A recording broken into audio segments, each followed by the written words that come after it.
London, May 1816. The chandeliers of the Royal Opera House blazed with thousands of candles, casting golden shadows across the finest gathering of the season. Silks whispered against polished marble.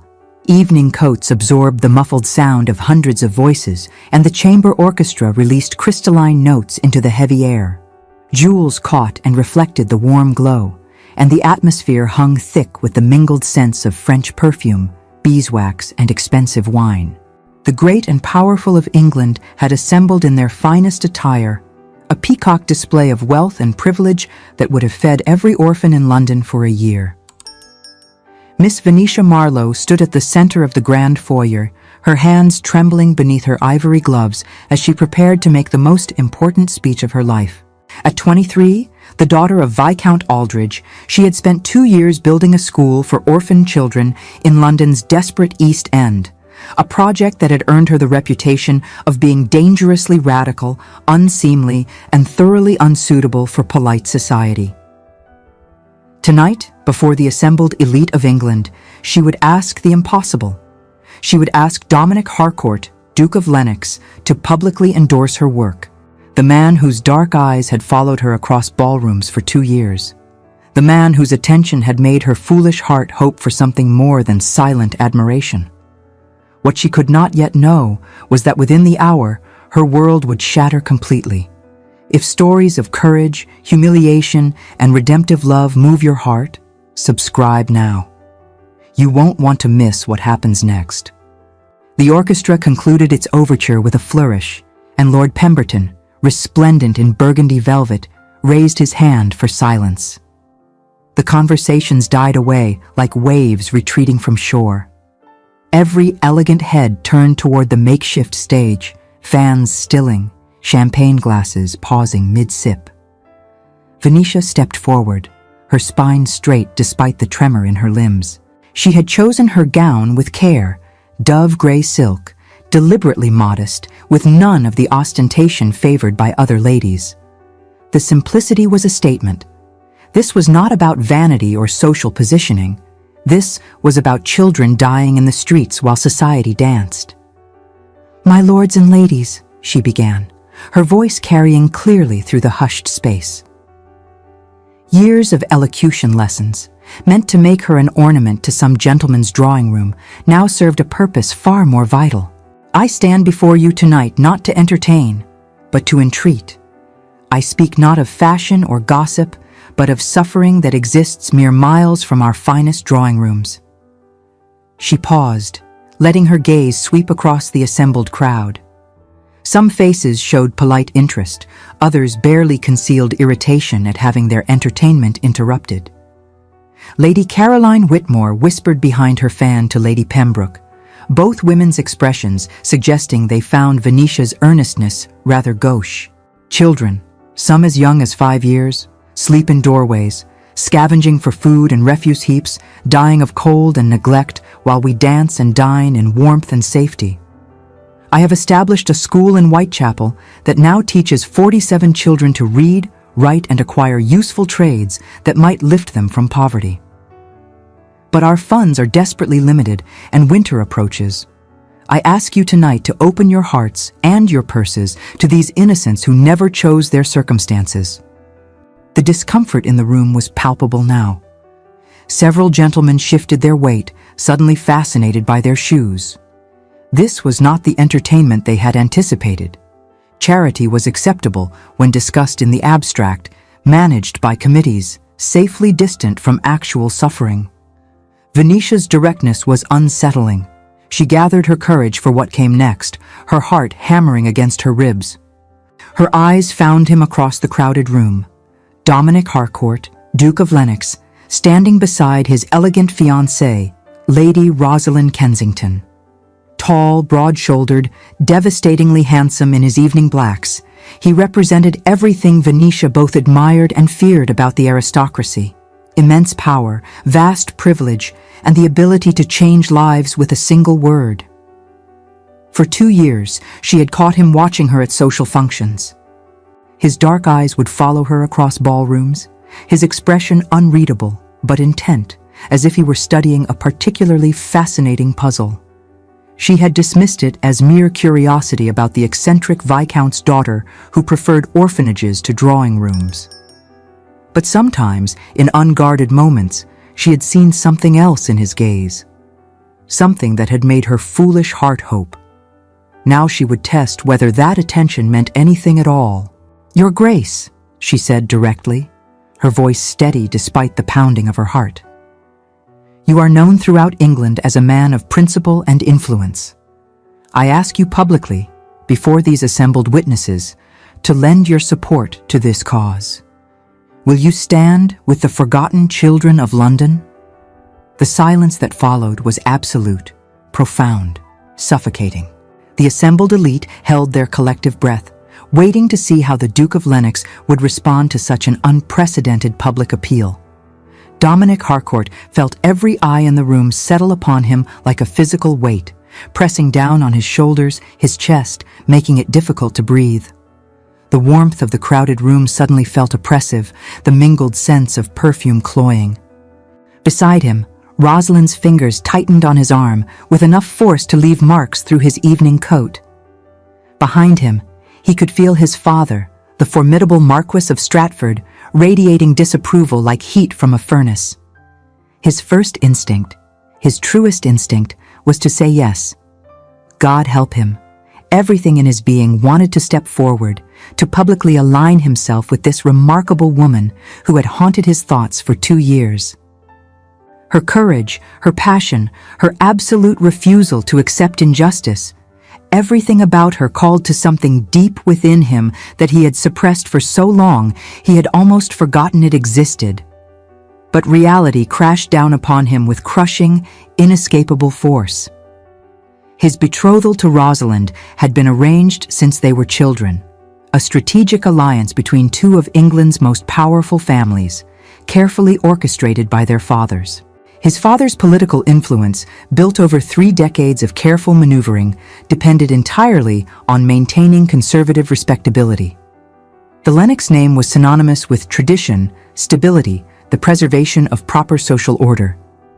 And here was Venetia Marlowe, publicly asking him to align himself with a cause that half the ton considered dangerously radical, that challenged the very foundations of the social hierarchy they all depended upon. "Your Grace," Venetia prompted, her chin lifted with that characteristic pride he found so captivating, so terrifying. "Will you help these children?"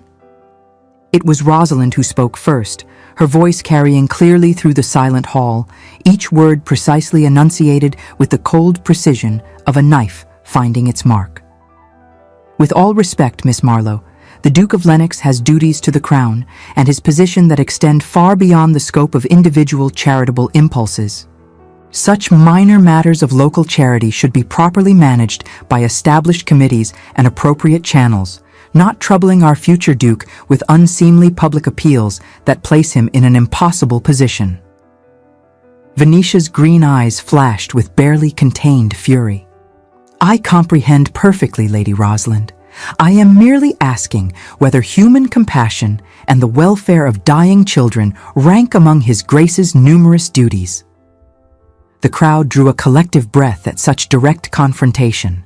Ladies fanned themselves more rapidly. Gentlemen exchanged significant glances. This was scandal in the making, a story that would be repeated in drawing rooms across London for weeks. Dominic knew he stood at a crossroads. The choice before him was stark, irrevocable. Say yes, and he would defy his father, potentially destroy his carefully planned betrothal, and align himself with a cause that would mark him forever as a dangerous reformer in a deeply conservative world. His political future would be ruined. His father would never forgive him. Society would turn its back on him.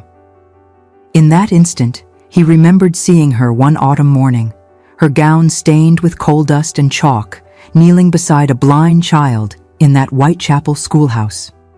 She had been teaching the boy to read with wooden letters, guiding his small fingers over each carved shape with infinite patience. The memory burned with the force of a duty neglected, a nobility he had observed from safe distance but never had the courage to join. Say no. and he would betray everything he secretly believed, everything he admired about the woman standing before him with such desperate hope in her eyes. Cowardice won, as it so often did. "Miss Marlowe," he heard himself say, his voice deliberately cold, formal, crushingly dismissive. Each word felt like a betrayal of his own soul. "Your passion is quite notable, but aristocratic charity requires discretion and proper channels of distribution. Matters of social order and public welfare are far too complex and delicate for the scope of a lady's understanding, however well-intentioned that lady might be. I recommend most sincerely that you concentrate your considerable energy on duties more appropriate to your position and sex. Needlework, perhaps, or other suitable feminine pursuits that will not place you in such awkward and unseemly positions."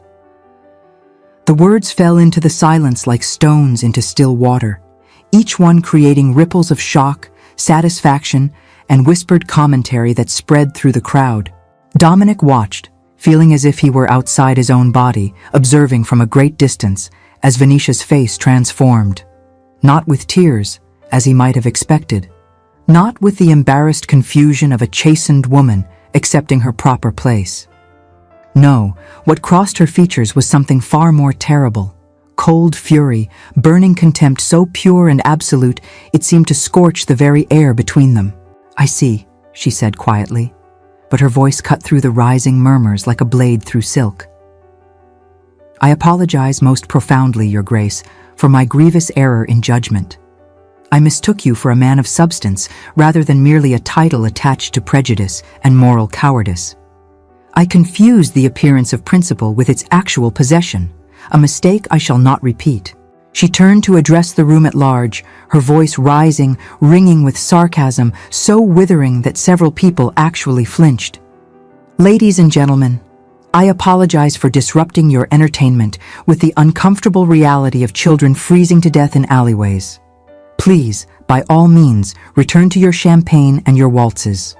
After all, as His Grace so eloquently states, the suffering of innocence is a matter far too complex for simple female minds to comprehend. How fortunate we are to have such wise men to guide us away from the troubling business of actually helping those in need." Before anyone could respond, before the shocked murmurs could coalesce into outright scandal, someone cried out, "Lord Aldridge! Someone fetch a physician! Lord Aldridge has collapsed!" The crowd erupted into chaos. Dominic pushed through the suddenly surging bodies, his heart pounding with a terror that had nothing to do with social consequences.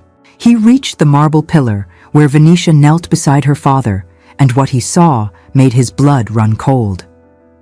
The Viscount Aldridge, normally robust despite his 63 years, lay crumpled against the pillar like a broken doll. His face had gone a terrible gray, the color of old ash. His breath came in short, desperate gasps, each one sounding wet and labored. One hand clutched his chest, fingers twisted in the fabric of his evening coat, while the other reached blindly for his daughter. "Papa!" Venetia cried, all her earlier composure shattered utterly. Her voice broke on the word, raw with terror. "Papa, please, hold on! Someone help him! Why are you all just standing there?" Dominic found himself frozen, watching as she cradled her father's head in her lap, her careful hairstyle coming undone, tears streaming down her cheeks. The contrast between her earlier dignified fury and this vulnerable desperation was devastating. Their eyes met across the stricken man's body, and what Dominic saw in her gaze, accusation, hatred, and something that looked terrifyingly like finality, would haunt him for months to come, would invade his dreams and poison his waking hours. "This is your doing," she said quietly, her voice deadly calm, even as tears continued to stream down her face, even as her father gasped for breath in her arms. "I hope your respectability keeps you warm at night, Your Grace. I hope it provides comfort when you look in the mirror, because it has cost my father his life and 47 children their futures. I hope it was worth the price." The physicians arrived within minutes, 2 of them, summoned from the crowd, their faces grave as they examined the Viscount. They ordered him carried from the opera house on an improvised stretcher, his daughter following close behind, never once looking back at the crowd that parted before her, like the Red Sea. The gala continued, because society functions always continued, but the mood had shifted irreparably. Whispers circulated through the crowd like wildfire, some sympathetic to Venetia, but most agreeing that she had brought shame upon herself through her unseemly public display and her lack of proper feminine deference. Dominic stood alone near the pillar where Lord Aldridge had fallen, his carefully constructed world crumbling around him. The marble felt cold beneath his hand as he steadied himself, fighting against a wave of nausea. Rosalind appeared at his elbow, her expression one of cool satisfaction, as if she had just witnessed a particularly successful hunt. "Well handled, my dear," she murmured, her fan moving languidly before her face. That presumptuous creature needed to be reminded of her proper place. "Papa will be most pleased with your conduct tonight. You have proven yourself a credit to your position." He looked at her, really looked at her, for perhaps the first time in years. Lady Rosalind Kensington was beautiful, accomplished, perfectly bred, everything a duchess should be according to society's exacting standards. She was also cold, calculating, and entirely devoid of the fire, the passion, the genuine humanity that made life worth living. In that moment, standing in the warm golden glow of thousands of candles, surrounded by the cream of English society, Dominic understood with perfect, terrible clarity that he had just destroyed the one thing in his existence that had ever truly mattered. But it was too late. The damage was irrevocable. The words could not be unsaid. Lord Aldridge survived that first terrible night, though for 3 days the physicians doubted he would see another sunrise. The shock to his already weakened heart had been profound. Venetia did not leave his bedside for 72 hours, dozing fitfully in a chair beside his bed, holding his pale, trembling hand, willing him to live through sheer force of determination and desperate love. Dominic learned these details through the network of servants' gossip that flowed like an underground river through London's great houses. He learned how Venetia had dismissed the doctor's gentle suggestions that the shock had been too great, how she had poured all her considerable will into keeping her father alive. He learned that every promised donation to her school had been withdrawn within 24 hours of the Opera House disaster. He learned that families who had previously sent clothing and food now pointedly snubbed her at social functions. Each piece of news was like a fresh wound. 2 weeks later, a letter arrived bearing the Aldridge seal. "Your Grace, I write to inform you that I am departing London permanently for my aunt's estate in Inverary, Scotland. This letter serves as both farewell and a final accounting of the consequences of your actions. In the 2 weeks following your public dismissal of my work, 17 families withdrew their promised support. The building's lease has been terminated. 47 children who had found hope will be returned to the streets to face starvation and brutal exploitation. This is the direct result of your words. My father survived his collapse, though 3 physicians inform me his heart has been permanently weakened. He will never fully recover. This, too, is your legacy. I write only to ensure you understand precisely what your cowardice cost. 47 children's futures, my father's health, years of work destroyed in a single evening. You suggested I return to needlework. I shall instead return to Scotland, where I will build a new school, free from London's hypocrisy. The children there will never know the name of the Duke who valued social standing above their lives. Miss Venetia Marlowe."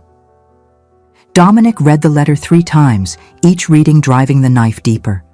The words were cold, precise, devastating.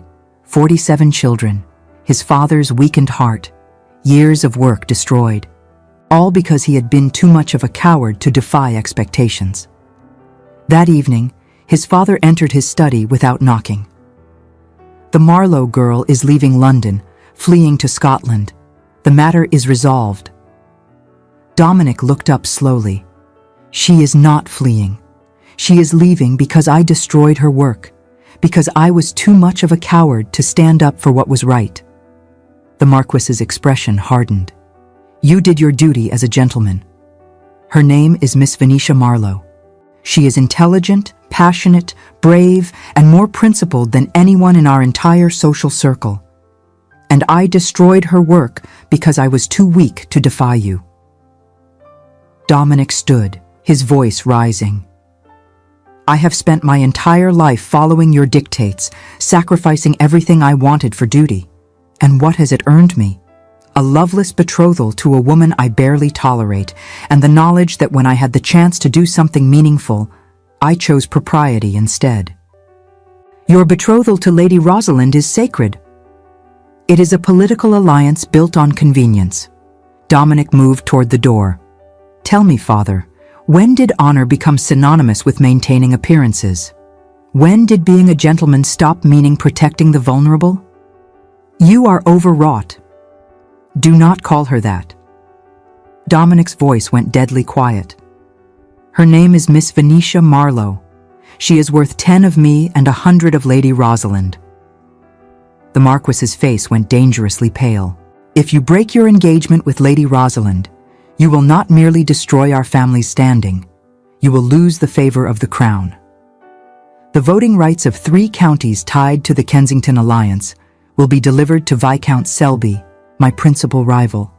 Decades of carefully built influence, gone because you cannot control your infatuation with an unsuitable woman. Then perhaps that influence was built on foundations too rotten to preserve. Dominic paused at the threshold. I am finished being your pawn, Father. Miss Marlowe was right about one thing. Respectability is a poor substitute for integrity. He left his father standing in the study, rage and disbelief warring on the Marquis's face. 3 weeks later, Dominic sat in the Kensington drawing room, Lady Rosalind on her settee, her mother in the corner with needlework. Lady Rosalind, I must speak plainly. I cannot proceed with our marriage. The silence was profound. Rosalind's composed expression cracked. I beg your pardon? I am breaking our engagement. You deserve a husband who can offer genuine affection. I am no longer that man. This is about that Marlowe creature. Rosalind's voice went sharp. The radical who made a spectacle. I am ending our betrothal because we would make each other miserable and because I can no longer pretend that duty substitutes for authentic feeling. Lady Kensington rose, outraged. Do you comprehend the scandal? Tell society whatever you wish. Say you discovered I was unsuitable. I will not contradict any story you choose. You will have neither respectability nor the object of your infatuation, Rosalind said coldly. She is already gone to Scotland. You sacrifice everything for nothing. Perhaps. But I will have something I have lacked. The knowledge that I finally chose principle over convenience. That evening, alone in his study, Dominic made his decision. Words were insufficient. Venetia was in Scotland, building a new school without his help, despite his opposition. It was not too late to become the man he should have been. The Duke of Lennox was going to Scotland. Inverary sat on Loch Fyne's northern shore, surrounded by forested hills. Marlowe Lodge occupied a gentle slope 2 miles south, its grey stone walls blending with the landscape. Venetia arrived in mid-June, captivated by the rugged beauty. The air smelled of heather and salt water, clean after London's coal smoke.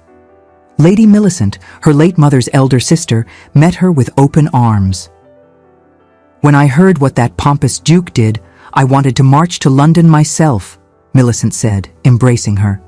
But you are here now, and safe, and we shall show him what a woman of principle can accomplish. Within a week, Venetia threw herself into work. The local minister offered a stone building near the church. The village donated furniture and supplies. By July, she had 12 students learning reading, writing, and practical skills. For the first time since the opera house, Venetia felt she could breathe. She tried not to think about the Duke, tried not to wonder if he ever regretted his words. The storm struck in late July, turning the landscape into a battleground. Venetia had dismissed students early and was closing the schoolhouse when she heard a commotion outside. Through rain-lashed windows, she saw villagers gathered around a figure collapsed near the church wall. Without hesitation, she grabbed her cloak and ran into the storm. The man was clearly a gentleman, his fine clothes soaked and muddy. He was unconscious, an ugly gash on his forehead bleeding sluggishly. But it was his face that made Venetia's heart stop. Dominic Harcourt, Duke of Lennox, lay crumpled in a Scottish village, 500 miles from where he belonged. "Miss Marlowe," Reverend Mackay appeared. "Do you know this man?" She should have said no. "He is the Duke of Lennox, from London. I know him." "We must get him to shelter." They carried him into the schoolhouse. Venetia spread blankets near the fireplace, her hands shaking as she built a fire. As warmth filled the room, Dominic began to stir. His eyes opened slowly, confusion evident, then found Venetia. "Miss Marlowe," he whispered. "What happened?" "You collapsed during the storm. You have a head wound. The Reverend has sent for the physician. I was traveling. My horse bolted when the thunder started." He struggled to sit up, wincing. "I must have hit my head when I fell." "What were you doing here? Why come to Scotland?" "To find you." The words were simple, direct. "I came to apologize, to tell you." He broke off, noticing the Reverend and farmers near the door. "Perhaps we should give you privacy," Reverend Mackay said tactfully. They left. Venetia and Dominic were alone for the first time since the opera house, separated by 2 months and a chasm of hurt. "You came to apologize," Venetia said flatly. 2 months later. How convenient that your conscience became so troubled. "What I did was unconscionable, but I need you to know, I have not had a moment's peace since that night. Your letter destroyed what little self-deception I had managed to maintain." "So you broke your engagement and came to Scotland? Am I supposed to be impressed by this grand gesture?" "I do not expect your forgiveness. I came because you deserve the truth." He met her eyes. "I watched you for 2 years. Your passion, your courage, everything about you was like light and darkness. When you asked for my support, I chose comfort over conviction.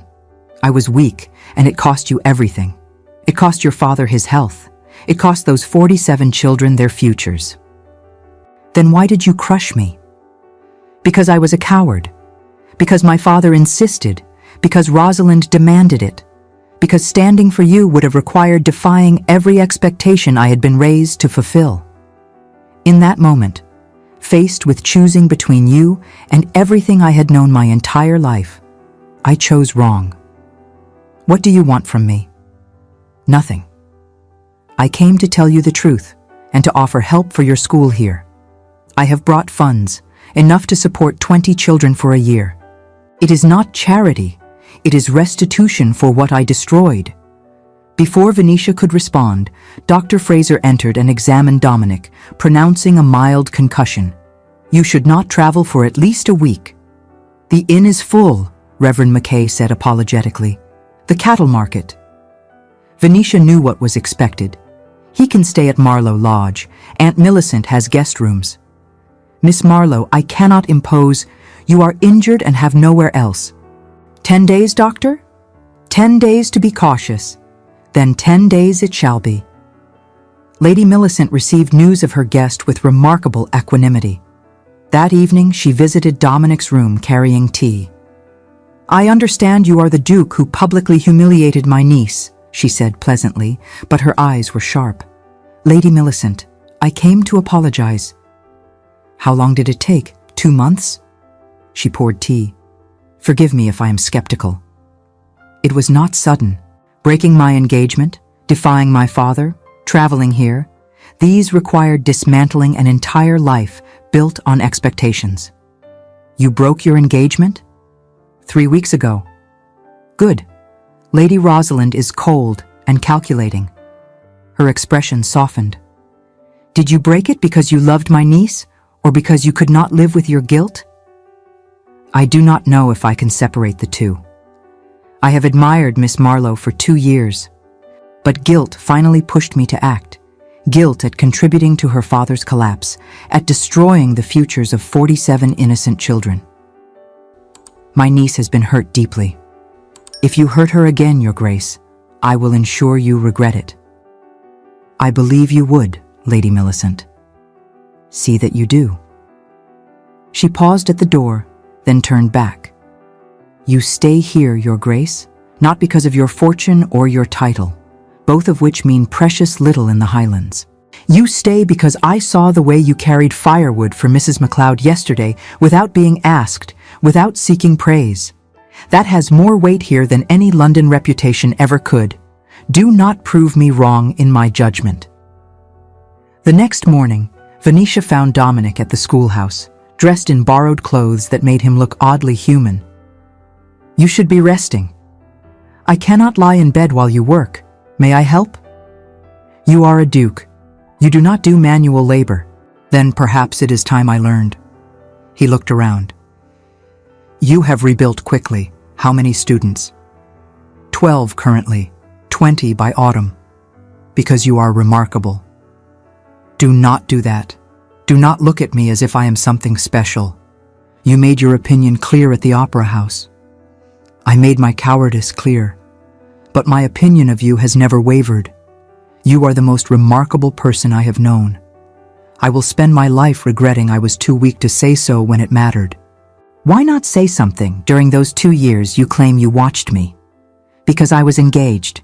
Because my father would have been outraged. Because I told myself admiring you from afar was enough. His voice roughened.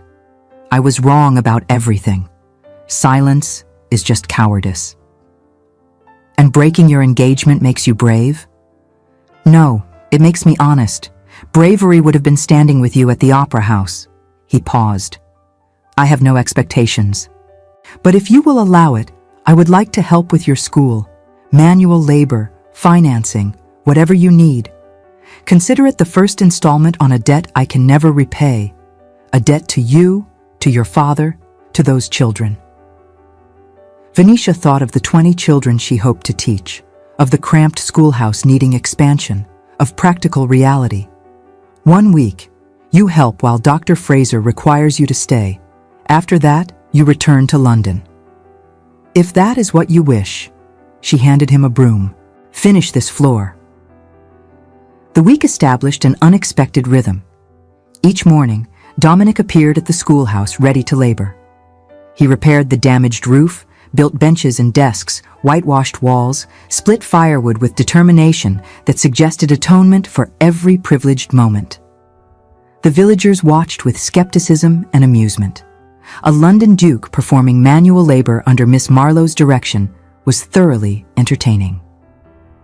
Venetia tried to maintain her anger, but it became difficult watching him work without artifice. He simply labored day after day, often until his hands bled and his shoulders shook with exhaustion. On the 4th day, she found him attempting to repair a window shutter. His hands were raw and blistered. Without thinking, she crossed and took his wrist. You are hurting yourself. It is nothing. It is foolish. Come, I have salve at the lodge. In the still room, Venetia tended his hands with efficient movements. Why are you really here? When I received your letter, I realized I had spent 31 years doing exactly what was expected, following my father's plans, choosing comfort over conviction. What did it earn me? A loveless engagement, conditional approval, and the knowledge that when I had the chance to stand for something that mattered, I chose reputation instead. I chose reputation over your father's health, over 47 children's futures. So this is about your crisis, not about me. It is both. Yes, I am trying to become better, but I am trying because of you. Because you showed me what courage looks like. Because you refused to let disapproval silence you. You cannot make me responsible for your transformation. I am not. I am responsible for my own choices and failures, but you were the catalyst. He met her eyes. Even if you send me away, I will continue to choose differently, because you taught me that how we act when tested defines who we truly are. Pretty words, but words are easy. Actions matter. Then judge me by my actions. I have broken my engagement, defied my father, traveled 500 miles, spent 4 days doing labor I barely know how to perform. I am not asking for forgiveness. I am showing you I am trying to be better, trying to earn back even a fraction of what I destroyed. For how long before you tire of this performance and return to your comfortable London life? This is not a performance. This is my life now. I am not returning to London. I am staying in Scotland. Venetia stared at him, searching for deception. You cannot simply abandon your duchy. I am not abandoning anything. I am reshaping it. I have spent my life managing estates from London, attending Parliament to vote as my father instructs. What if I managed them from here instead? What if I used my position to actually improve lives rather than simply preserve aristocratic power? Your father will be apoplectic. My father has suspended all my personal income except what is strictly entailed to the duchy. He refuses to see me and forbids my name be mentioned. He has cut me off emotionally and in every way the law permits. I have nothing left to lose except the chance to become someone I can respect. You are asking to stay here permanently? I am informing you. Whether you tolerate my presence or despise me is your choice. But I am staying. This is madness. Perhaps. But it is honest madness. He knelt beside her chair. Venetia, I am not asking you to forgive me or trust me. I am asking permission to exist in the same village, working toward the same goals, trying to make amends. Can you grant me that? She should refuse. But looking into his eyes, she saw absolute sincerity. 1 month, work on the school expansion. Show me through actions that you mean what you say. After that, we discuss what happens next. Thank you. Do not thank me. I have not forgiven you. And if you hurt me again, or hurt my father further, or those 47 children whose futures you destroyed, I will ensure everyone knows what kind of man you are. I understand. I will not hurt you again. I swear it. The month transformed the schoolhouse into a proper school.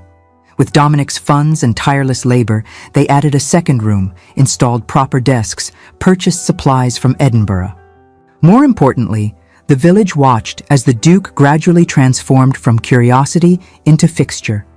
He taught mathematics to the older children with patience that surprised everyone, including himself. The children, initially intimidated, gradually warmed to him. He had a gift for explanation, making complex ideas accessible without condescension.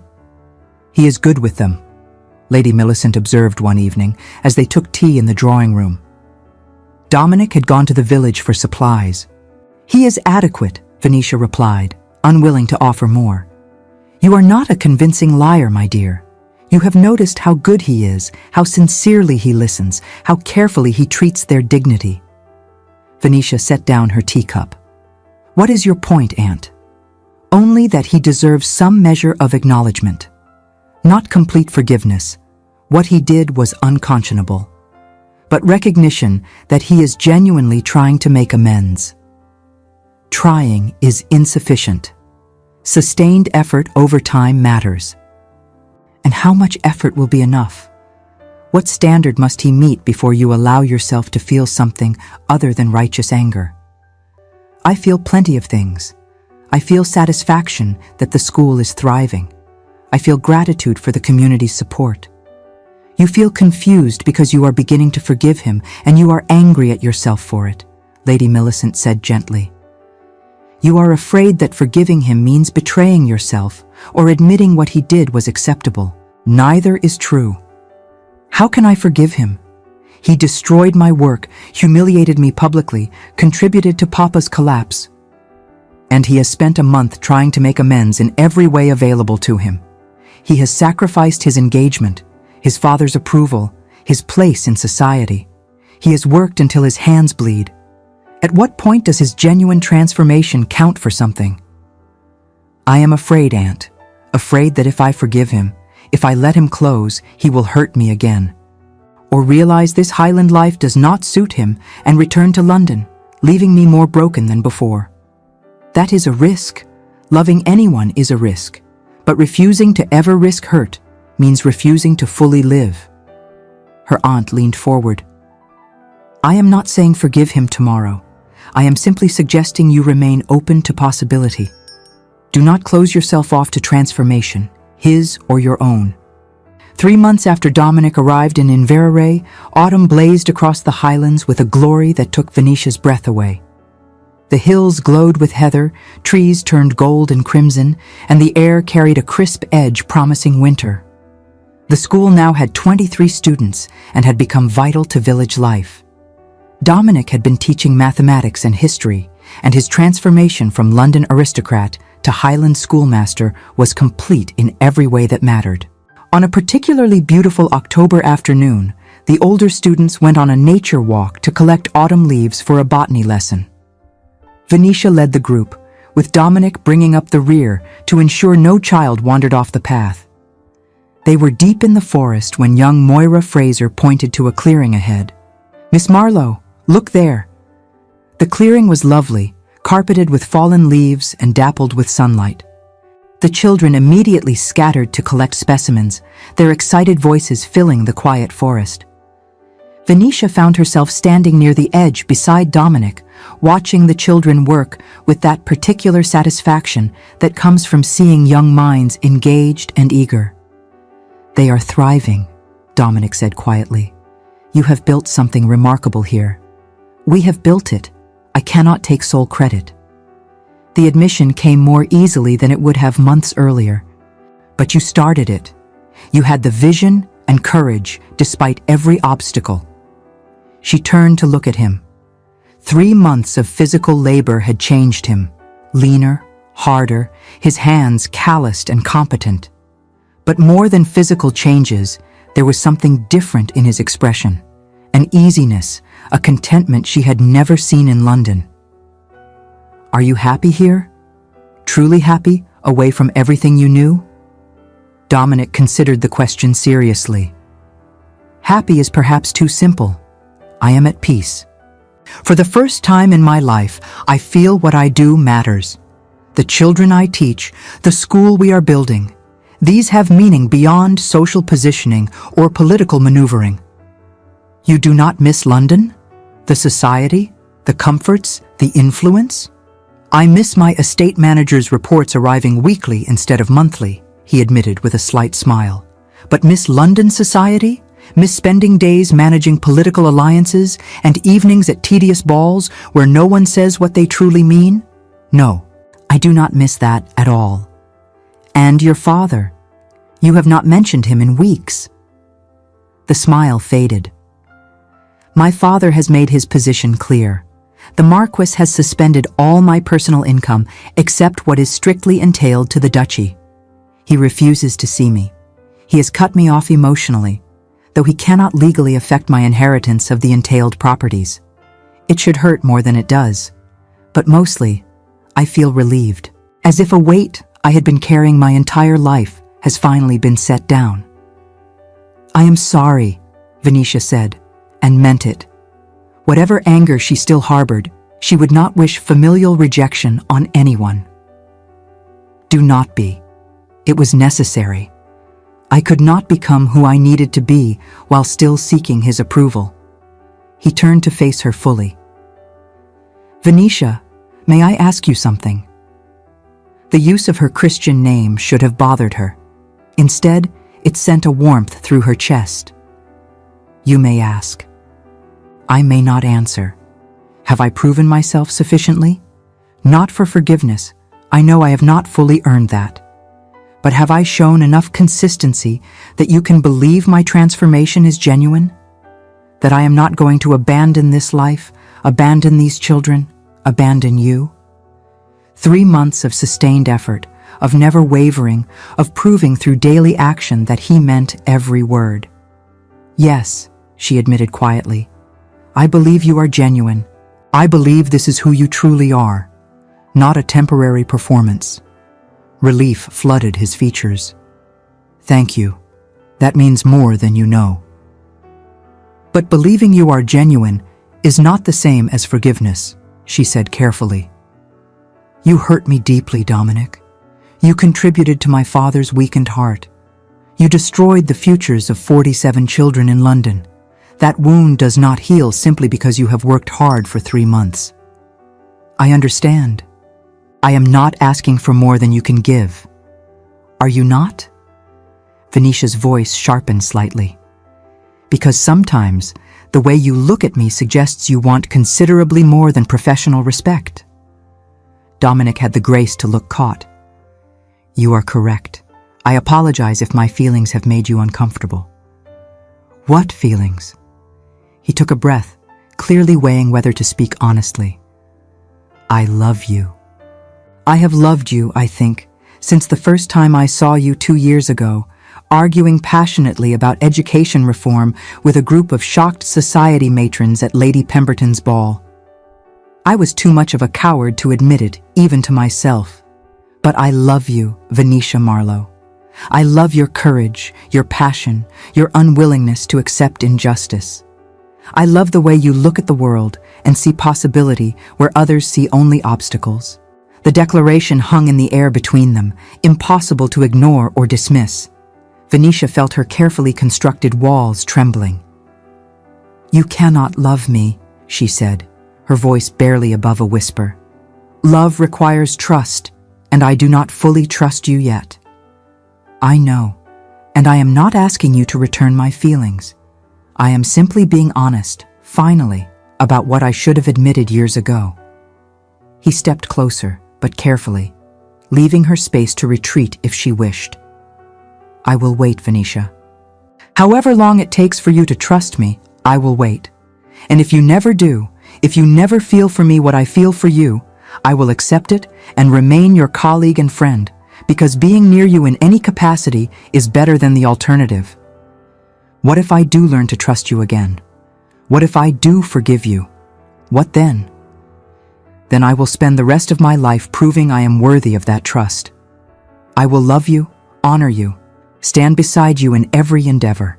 I will never again choose comfort over courage, propriety over principle, or society's approval over what I know to be right. Pretty promises. Promises I intend to keep. Dominic held out his hand, an offering without demand. But for now, I am asking nothing except that you remain open to possibility. Do not close yourself off to what might develop between us simply because I failed you once before. Before Venetia could respond, young Jamie MacLeod's voice interrupted. Miss Marlowe, I have found something extraordinary. Come see. The spell broke. Venetia stepped back, neither taking Dominic's hand nor explicitly rejecting it. The children need us. Of course. He lowered his hand without complaint. But Venetia, think about what I have said, please. She nodded once, then turned to join the children, leaving him standing in the clearing with autumn leaves falling around him like blessings. November brought the first snow to the highlands, transforming Inverarray into a winter wonderland. The schoolhouse remained warm and welcoming even as temperatures plummeted. The village prepared for the harvest festival, and Reverend Mackay asked Venetia and Dominic to lead the first reel at the harvest dance. Venetia felt panic flutter in her chest. A dance was intimate, physical, requiring precisely the kind of closeness she had been carefully avoiding. But the children were watching with such excitement that retreat was impossible. The night of the festival arrived with clear skies and bitter cold. Venetia wore a gown of deep green silk. When she arrived with Lady Millicent, she spotted Dominic across the crowded hall. He had acquired proper evening clothes from Edinburgh and looked every inch the aristocrat despite months of labor. Their eyes met, and she saw his breath catch. You are breathtaking, he said, approaching. You clean up tolerably well yourself, Your Grace. The music started, lively, joyful. They began to dance, and Venetia was aware only of Dominic. The way his hand felt at her waist during the turns. The way he smiled when she laughed at his occasional missteps. the way candlelight caught in his dark eyes, making them seem to glow. When the reel ended, they were breathless and laughing. For a moment, Venetia forgot to guard her heart. After 3 more dances, they stepped outside into the crisp November night. The moon cast silver light across snow-dusted landscape. Their breath created white clouds in the cold air. "I watched you tonight," Dominic said, dancing and laughing, "and I realized something. I am tired of patience, Venetia. I am tired of pretending I am content with professional distance when what I want is everything." "Dominic, let me finish, please." He turned to face her fully. "I know I hurt you. I know I have not yet fully earned forgiveness, let alone your love. But I need you to know, my feelings are not temporary. They are not going to fade if you continue keeping me at arm's length. I love you completely, permanently, with every part of who I am, and I will love you whether you ever return my feelings or not." "That is not fair," Venetia whispered, tears pricking her eyes. "You cannot say things like that." "Why not? Because it makes you feel something you are trying desperately not to feel." "Yes!" The admission burst from her. "Yes, because it terrifies me. Because caring for you, trusting you, loving you, it makes me vulnerable in ways I swore I would never be vulnerable again." "You love me?" His voice was barely audible. Venetia realized what she had said, the admission that had slipped past her defenses. She could deny it, retreat to safety, or she could be as brave as she had always challenged others to be. "Yes," she said quietly, "I love you. God help me. I love you despite everything, despite my better judgment, despite the fact that loving you might destroy me all over again."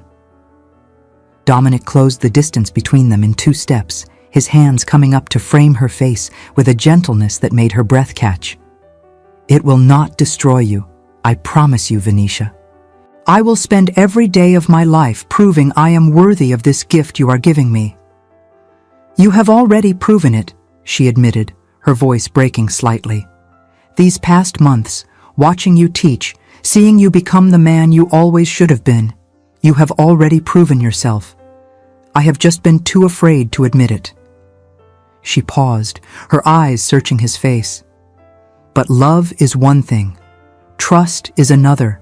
Trust is ground that must be cultivated over time, not a gift granted in an instant." "Are you afraid now?"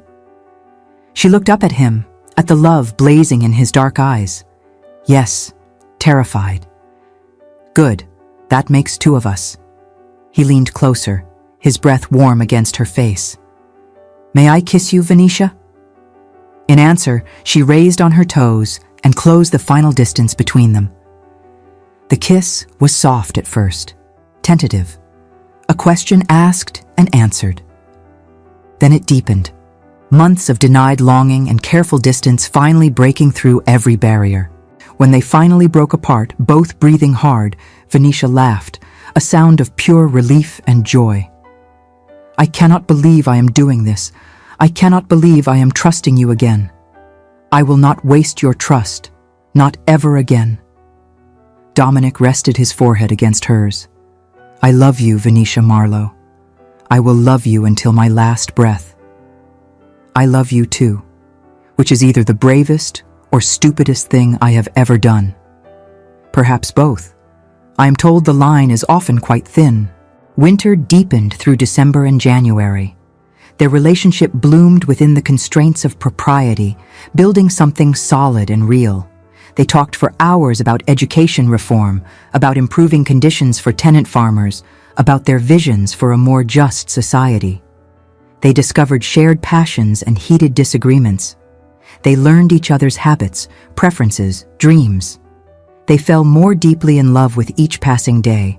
On a bitter evening in late January, Dominic arrived at Marlowe Lodge with unusual formality, requesting an audience with both Venetia and Lady Millicent in the drawing room. He looked nervous, and when he pulled a small velvet box from his pocket, Venetia's heart began to race. "Miss Venetia Marlowe," he began, his voice steady despite the emotion she could see in his eyes. 9 months ago, I was a coward who destroyed everything you had built because I was too weak to defy expectations. You had every right to hate me forever, to never grant me a moment's consideration. He dropped to one knee, holding out the box. Inside sat a simple gold band set with a single emerald, not ostentatious, but beautiful in its restraint. Instead, you gave me a chance to prove I could be better. You watched me, tested me, and slowly, so slowly I feared it might never happen. You opened your heart again. Venetia, you have made me into the man I always wished I could be. You have shown me that a life of purpose and integrity is worth more than any amount of social standing or paternal approval. Tears streamed down Venetia's face, but she made no move to wipe them away. I am still a duke, with all the responsibilities and resources that entails. But I am also a teacher, a partner in your educational mission, and, if you will have me, a man who wants to spend the rest of his life standing beside you, supporting your causes, raising your children, and building a world where courage matters more than conformity. He took a shaking breath. Will you marry me, Venetia? Will you make me the happiest man in Scotland, hell, in all of Britain, and consent to be my wife? The silence felt eternal. Then Venetia found her voice, thick with tears and joy. Yes, yes, Dominic Harcourt, I will marry you. On one condition. Anything. We marry here in Inverary, with the children present and the villagers and none of the London society who would attend only to judge and gossip. I want a wedding that reflects who we truly are now, not who society expects us to be. Her voice softened, but remained firm. I want a ceremony that heals me from the public humiliation you once caused, that celebrates the life we have built together, not the life your world tried to force upon us. Dominic's smile could have lit the darkest Highland night. I would want nothing else. He slipped the ring onto her finger, then stood and pulled her into his arms. Lady Millicent, who had been silently weeping in the corner, applauded enthusiastically. "About time, you two," she said, laughing through her tears. "I was beginning to think you would dance around each other until spring." 6 months later, on a golden September afternoon, Venetia and Dominic stood together before the expanded schoolhouse. The building now had 3 rooms, could accommodate 40 students, and boasted a small library that Dominic had personally stocked with books from Edinburgh. They had received word that morning that Jamie MacLeod had been accepted to the University of Edinburgh with a full scholarship, the first of their students to achieve such a distinction, but certainly not the last if Venetia had anything to say about it. Dominic's arm came around her waist, and she leaned into his embrace, her hand resting on the slight swell of her abdomen where their first child grew. They had not yet announced the pregnancy, but she suspected Lady Millicent had guessed from her knowing smiles. "Do you ever regret it?" she asked, not for the first time. "Giving up London, your father's approval, everything you once had?" Dominic turned her to face him, his dark eyes holding hers with that steady certainty she had come to treasure. "Not once, not ever. What I once had was empty comfort and hollow respect. What I have now is purpose, genuine love, and the knowledge that my life matters. How could I possibly regret trading superficiality for substance?" "And your father? He still refuses all contact?" "The Marquis has made his choice. It saddens me, but does not devastate me. I have built a new family here. You, Lady Millicent, the children, this entire community. I do not need his approval to know that I am finally living with integrity." Venetia reached up to touch his face, tracing the lines that months of Highland sun and genuine happiness had etched around his eyes. "I am so proud of you, of who you have become. I became this person because you showed me the way. You were brave enough to challenge me, patient enough to let me prove myself, and courageous enough to trust again despite every reason not to. I owe you everything, Venetia Harcourt. You owe me nothing but your continued presence. That and your assistance with the school expansion plans I have been sketching." Dominic laughed, the sound rich and free. "Always working, always planning. I love that about you." "Good, because I have ideas for establishing similar schools throughout the Highlands. I thought perhaps we might use your estate's resources to—" He silenced her with a kiss, gentle and full of promise. When they broke apart, he was smiling. "Tell me your plans tonight, love. Right now, let us simply enjoy this moment. The school thriving, our students succeeding, our child growing, and our life together stretching before us, full of possibility." Venetia smiled, settling back into his embrace. In the distance, they could hear the children's laughter from the village. Above them, the highland sky blazed blue and endless. And between them burned a love that had been forged in humiliation and hardship, tested by the worst of circumstances, and emerged as unbreakable steel, stronger, purer, and absolutely indestructible. They had both made mistakes, they had both been hurt, but they had also chosen, every day, through action and commitment, to build something better. And that choice, renewed daily, made all the difference. Dear listener, sometimes the people who hurt us most deeply are capable of the greatest transformation. Dominic Harcourt failed Venetia catastrophically when he chose comfort over courage, when he let fear of judgment destroy her dreams and contribute to her father's collapse. But he also did something many never do. He genuinely changed. Not with empty apologies or temporary gestures, but through months of sustained action that proved his transformation was real. Venetia's courage was not in forgiving quickly or easily. It was in remaining open to the possibility that people can change, while also protecting her heart until that change was proven genuine. She refused to make forgiveness cheap by granting it too soon, but she also refused to make it impossible by closing herself off completely. That balance between self-protection and openness to transformation is one of life's most difficult challenges. Perhaps you are facing your own version of this dilemma. Someone has hurt you, and they claim to have changed. Or perhaps you are the one who failed someone important, and you are trying desperately to prove you have become better. Either way, remember, real transformation is measured in consistent actions over time, not in dramatic words or temporary effort. And if you find the courage to try again, to trust after betrayal, or to earn trust after failing it, know that you are engaging in one of humanity's most profound acts, the belief that we are all capable of becoming better than we were, that our worst moments do not define us permanently, that with genuine effort and sustained commitment, we can transform into people worthy of love and trust. Rest well, knowing that tomorrow brings new chances to choose courage, to extend grace, and to become the person you wish to be. Thank you for spending this hour with Venetia and Dominic's journey from betrayal to redemption. If this story touched your heart, please subscribe, like, and share it with someone who needs to hear that transformation is possible.